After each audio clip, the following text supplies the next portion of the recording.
Bonjour et bienvenue au podcast du colloque Toutes nos énergies renouvelables vers 2030 de l'Association québécoise de la production d'énergie renouvelable. Ce podcast vous est présenté par Énergir. Merci et bonne écoute.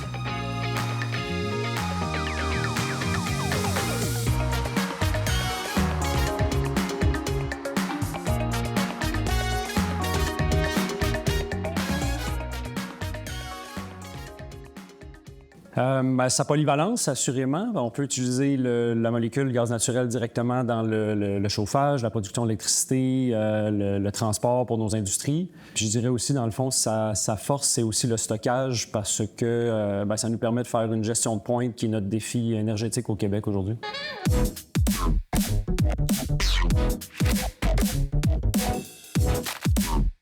Je vais devoir dire Bruce Wayne, le Batman, parce que il n'est pas parfait, mais c'est peut-être le meilleur compromis qu'on a entre le coût, la performance, puis la valeur environnementale. Puis il s'attaque aux méchants, donc on déplace le pétrole et le charbon.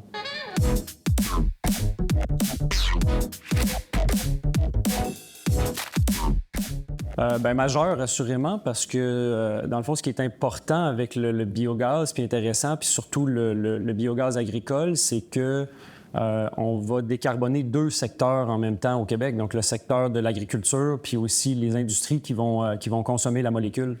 Donc, on fait une pierre deux coups, au-delà de seulement les volumes de réduction de GES.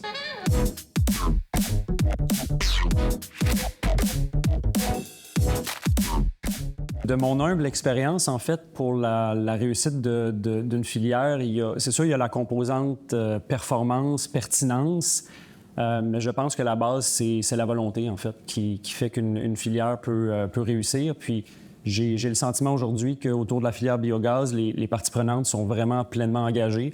Donc, que ce soit au niveau des promoteurs qui déploient vraiment beaucoup d'énergie ou du gouvernement qui est présent, Énergir, qui a de l'appétit pour la molécule, je pense que c'est vraiment la volonté qui est la prémisse pour la réussite, puis les pièces du casse-tête semblent être en place. Merci pour votre écoute. Nous espérons que vous aurez apprécié ce podcast. Si vous avez toutes questions, commentaires ou suggestions, n'hésitez pas à vous diriger vers notre site web www.acuper.com ou à nous écrire par courriel. Vous pouvez aussi suivre toutes nos activités sur nos réseaux sociaux.